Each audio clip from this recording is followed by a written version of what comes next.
أكبر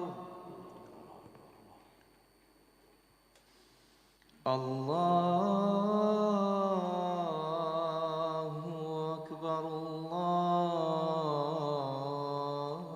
الله أكبر أشهد أن لا إله إلا الله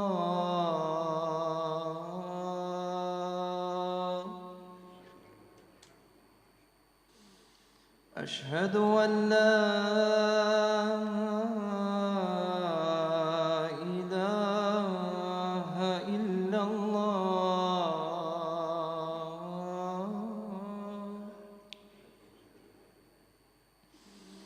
أشهد أن محمدًا رسول الله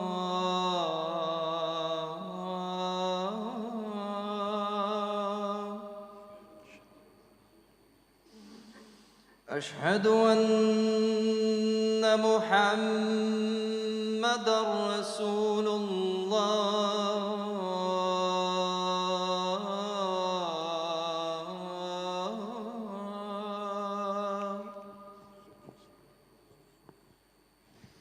حي على الصلاة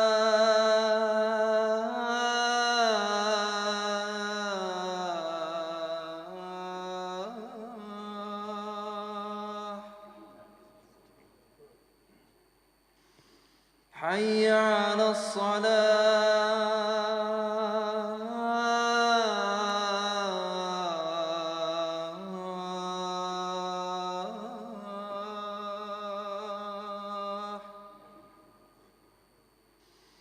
حي على الفلاح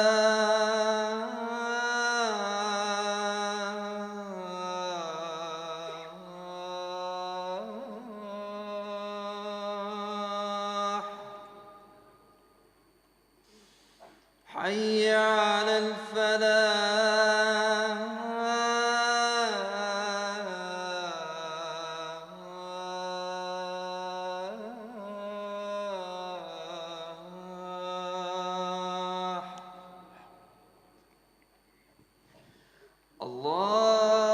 الله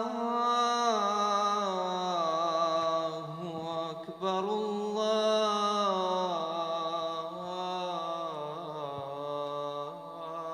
الله أكبر لا إله إلا الله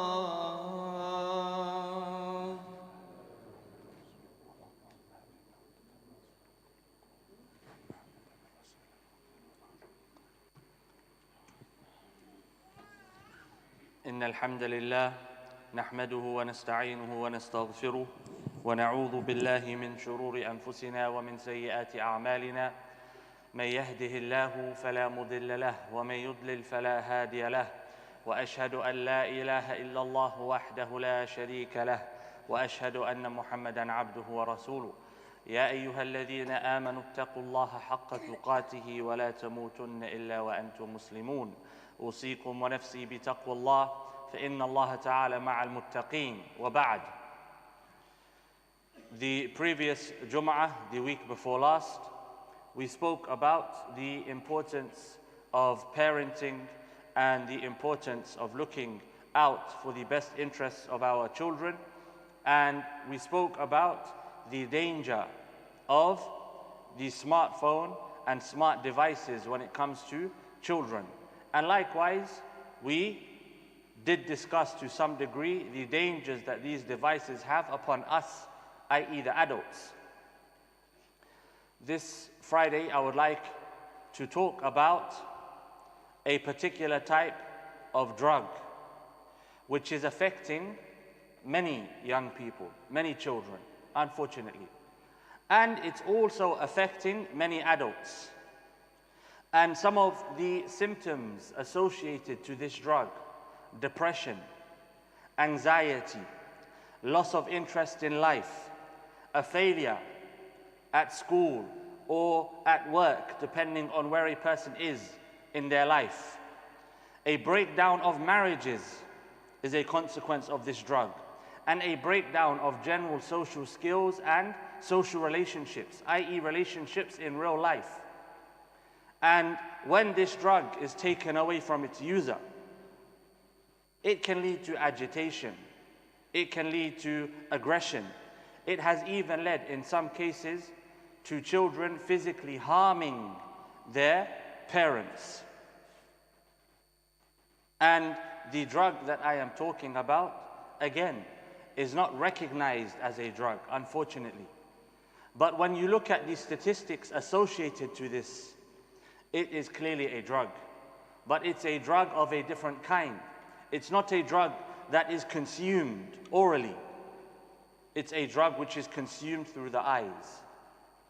But it impacts the brain in the same manner that drugs consumed orally affect the brain. In fact, this drug affects the brain even more so than drugs that are consumed orally. And to be particular, this drug has a more damaging impact on the brain than, again, the drug which was quoted previously, cocaine. What is the drug I'm talking about? It's a drug that is potentially and very likely in most homes today. And whenever I speak to children about this drug, most children are using it. What's the drug? What's the digital drug I'm talking about? Computer games. Computer games. Some may be surprised. Computer games. Yes, computer games. Computer games are as addictive and as damaging to young brains as actual drugs. Research shows that cocaine is highly addictive if we talk about it from a reductionist perspective, i.e. from a chemical-based perspective. Because modern research, they don't look at the soul, they don't look at the spirit, they don't look at the heart. They look at us as chemicals. What do things do to us chemically?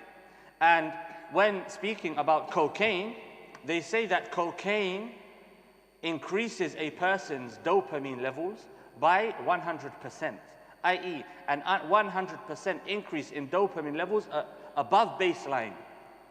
And dopamine is the chemical which is responsible for driving a person. It's the pleasure chemical in the brain. What about computer games? When a person plays computer games, their dopamine levels increase, ranging from 75 to 300%. A 75 to 300% increase in dopamine levels. What does this mean? That it is more pleasurable to a person than taking cocaine. More pleasurable, and forgive me if there are young people here, but we as adults have to understand what we're dealing with in our homes. More pleasurable than intimacy. Computer games. That's why they are highly addictive. Highly addictive.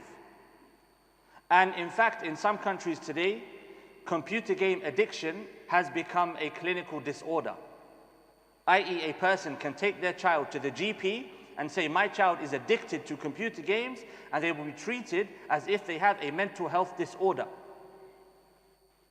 But yet we as parents, when we want some alone time, what do? Let them go play the PlayStation. Let them go and play the Nintendo. Let them go and play the Xbox. Let them go and play on their PC. I have seen firsthand, and you have to take the child's word for it, but I've seen firsthand when asked, I've asked children, how much time do you spend on computer games? Some 10 hours a day. 10 hours a day. And I believe that they're probably spending more time than 10 hours a day, but they're embarrassed to say how much they're actually spending on their computer games. And what's happening? A breakdown in this person's mental capacity to function. Social skills disappear. Relationships disappear. Interest in life disappears. Hobbies disappear. Interest in building oneself disappears. Why? Because they're building themselves online. And let's also associate some of the other social sicknesses that are attached to computer games. Obesity. Obesity. You'll find a computer gamer chiseled and cut online in real life, obese, unhealthy. Why? Because they're sitting on their chair all day, playing on a control pad. Unable to maneuver the difficulties of life. And how much money is spent on these things?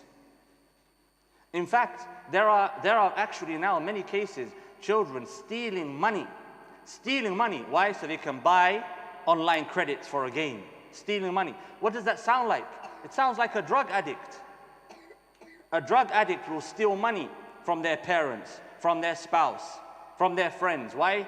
So that they can take their drug. And when you take the drug away from them, what happens? They become aggressive. They become physical. They will fight. They will hurt.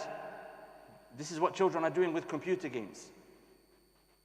And unfortunately, what is worse than this?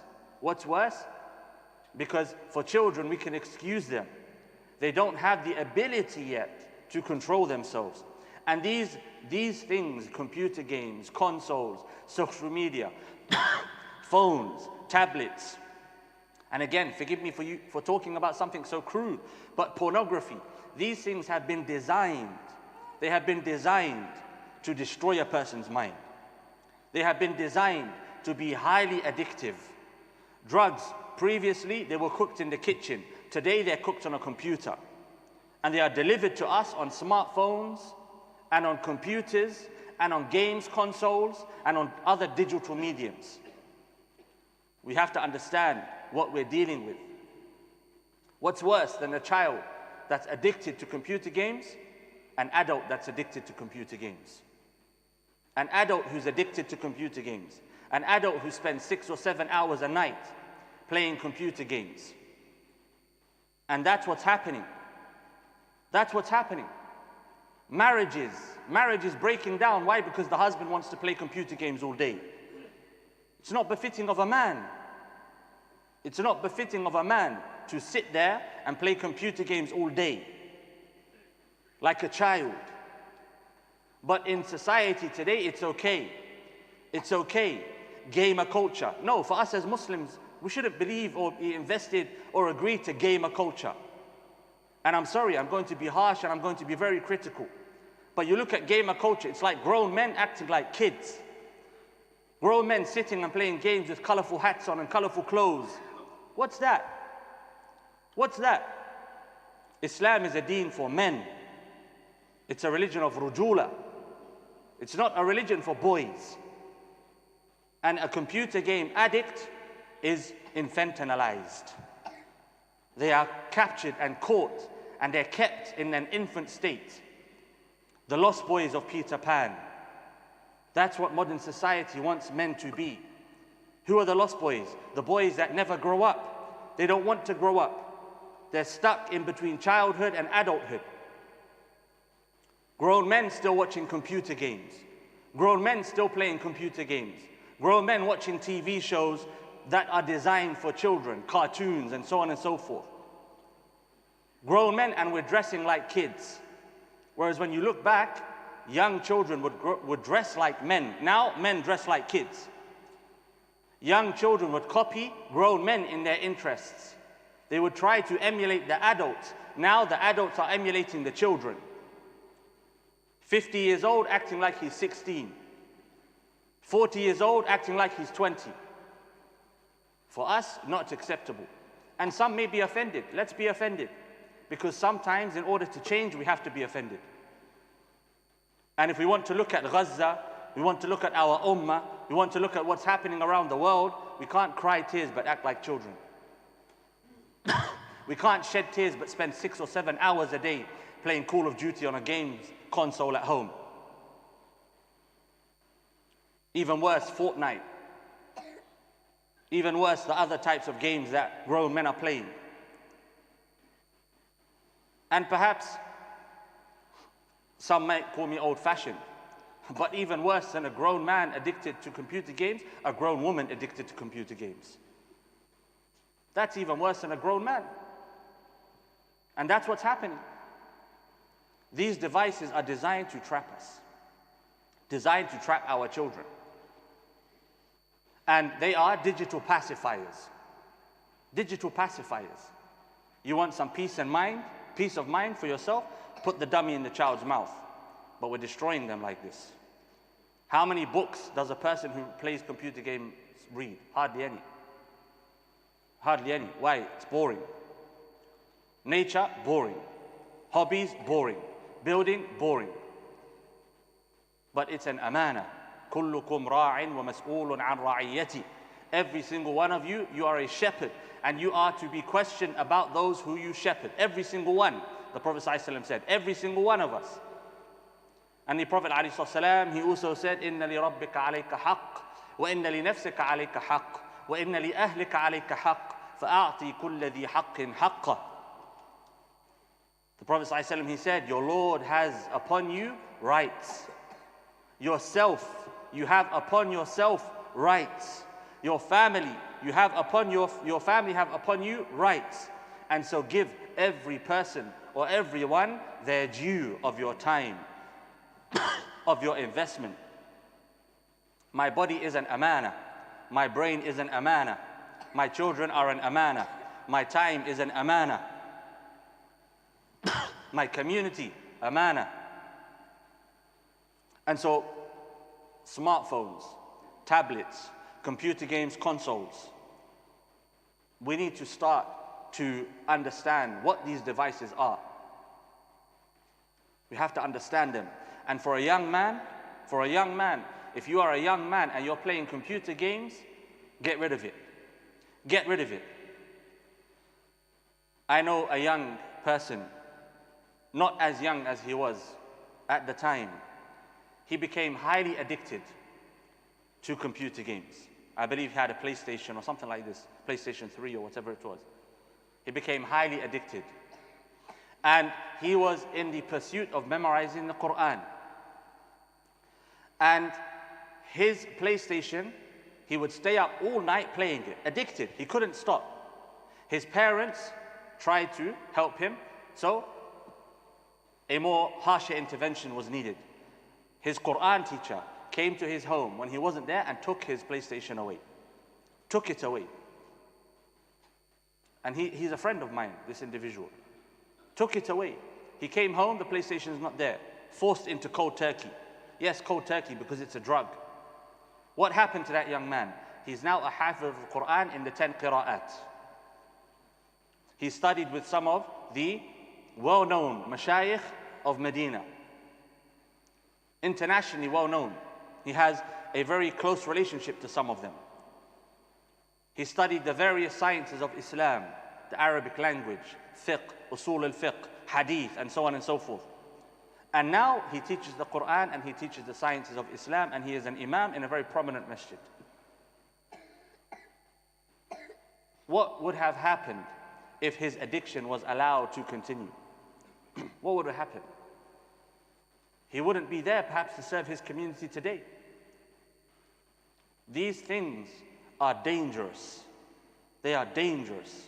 And as Malcolm X said about the TV, we would not allow the devil to raise our children. These devices are like the devil on steroids. Supercharged.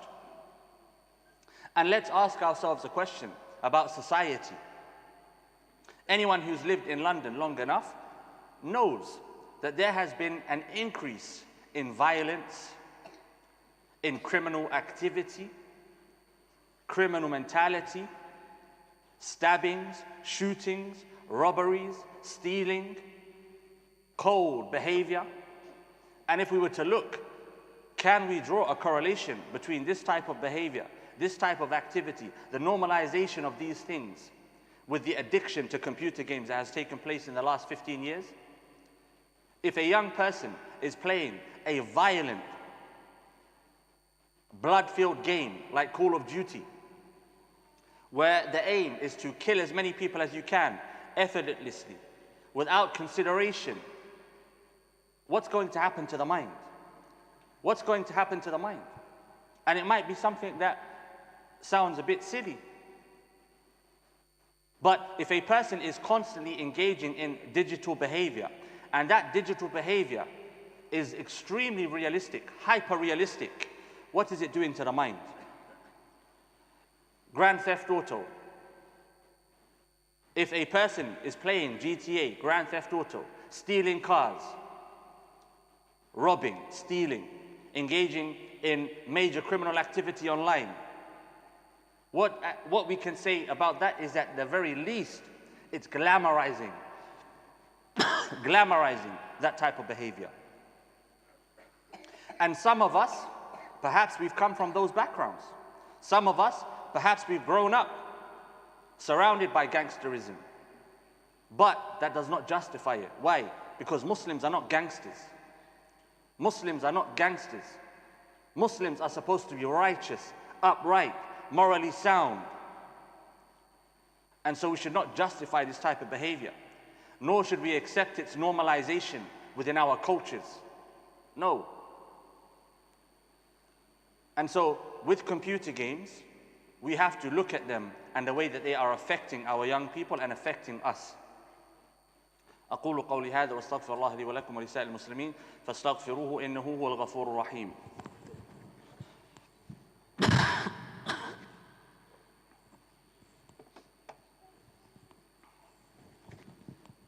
الحمد لله وحده صلوات ربي وسلامه على أشرف الأنبياء ومن تبعه وبعد. We live in the age of digital addictions, and these digital addictions are not recognized as such. Therefore, they are justified. They are termed as enjoyment, fun, interests. Some even call them hobbies. You ask a young person, what hobbies do you have? They'll say playing computer games. Is that a hobby? Is that really a hobby? TikTok. How many people scrolling endlessly on TikTok, consuming and filling their minds and their hearts with filth? And to draw a comparison, if a person were to sit and they were to consume non-stop actual junk food, what would happen to this person? They were to open their mouth and just keep putting junk food in. Constant consumption of junk. What's going to happen to the body? It's going to become sick. They're going to become obese. They're going to end up in the hospital. They're going to develop diabetes. They're going to develop blood pressure issues. They're going to develop heart issues. They're going to develop stomach problems. And therefore, there is a tangible reason not to live like this. But do we not think that constant consumption of non-tangible junk is also going to affect us in the same way? We are going to develop spiritual obesity, spiritual fatness, where a person's heart is surrounded by spiritual fat and obesity. Hardened, rusty, unable to perceive the dunya for what it is, dunya. Constantly consuming this junk. And behind this junk, just as physical junk, food, it's made up of components, ingredients. Likewise, the junk we consume with our minds, made up of components and ingredients. There are philosophies behind the junk that we consume. These videos online, whether they're jokes, whether they're funny videos, whether it's information, whether it's research, and so on and so forth. And this perception that I utilize it for education. I use YouTube and TikTok and Snapchat and Instagram for education. Humankind has been educating itself for centuries using books. A book is a sufficient means of education. You do not need a glass device to educate yourself. It's from the deceptions of shaitan. These devices, computer games, all of these other digital mediums of entertainment, they are highly addictive and highly damaging. And if we as parents are allowing our children to play these things without any limit, then we are being bad parents. We are being bad parents. It's negligence on our behalf. If my child is playing computer games every single day, negligence on my behalf. That's the harsh reality. If I'm allowing my child to sit in their room and play the PlayStation or the Xbox for hours on end, I'm being a bad parent. I'm being a bad parent. If the effect of a computer game is similar to the effect of cocaine on the mind, then why is it that I will be seen as a bad parent for giving my child cocaine, but I'm not seen as a bad parent for allowing my child to play the PlayStation for hours on end? But we become so used to these things that even thinking in that way is problematic. But that's the reality.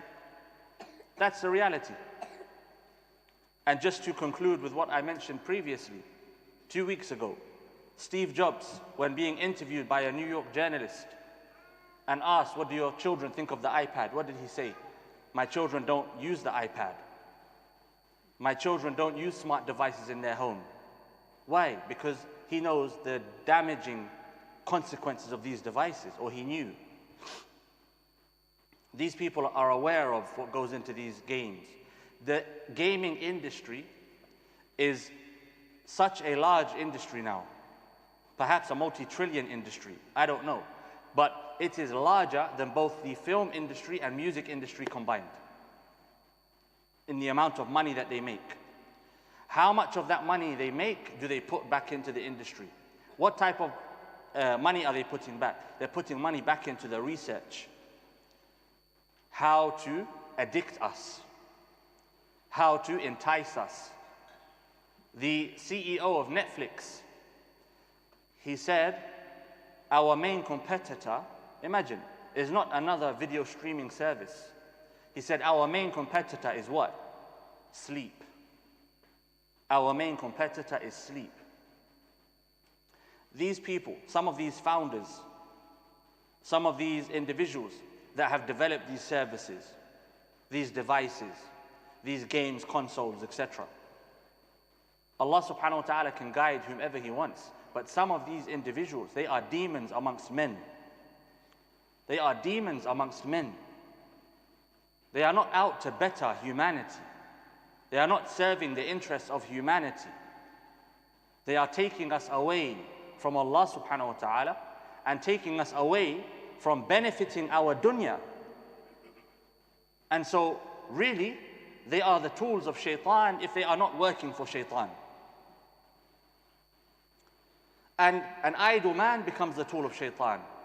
An idle man who doesn't know himself and doesn't have purpose and is not aware of what is around him, he becomes the perfect tool for shaitan. Because he's easy to control and to manipulate and to entice and to sway. And that's what's happened to us. And so these devices, if I have one and I'm a grown man, I should get rid of it, sell it, throw it in the bin. And a person may say, I spent hundreds of pounds on that device. Yes, but you're investing in your well-being and you're investing in your future. Is it even permissible to sell it? Allahu A'lam. Because of the damage that it does on society. And it sounds extreme, but this is a reality. It's a reality. And then we can talk about the philosophical issues of some of these games. The shirkiyat, the kufriyat, the haram that's taking place in these games, and so on and so forth. So we as parents, we as individuals who have a purpose, we as those who have a God-given framework, we as those who know right from wrong should be setting the example. And we should not be helping to fuel the industry which is this beast any further. And we need to raise our children by being examples for them. May Allah subhanahu wa ta'ala protect us and our children and guide us, and may Allah subhanahu wa ta'ala allow us to perceive this dunya for what it actually is. May Allah subhanahu wa ta'ala grant victory to the Muslims wherever they are, and particularly our brothers and sisters in Gaza. Allahumma salli ala Muhammad wa ala ali Muhammad kama sallaita ala Ibrahim wa ala ali Ibrahim innaka Hamidum Majid. Warda Allahumma an Abi Bakr wa an Umar wa an Uthman wa an Ali wa an sa'ir ashabati ajma'in. Allahumma tub alayna wa'afu anna innaka anta al-afu wal-kareem. Allahumma ansur al-Islam wal-Muslimin. Allahumma irfa' rayat al-Islam ya Rabb al-alamin waj'alna min an-nasirin lah. اللهم انصر إخواننا في فلسطين اللهم انصرهم نصرا مؤزرا اللهم عليك بأعدائك وأعداء الدين فإنهم لا يعجزونك. وأقم الصلاة.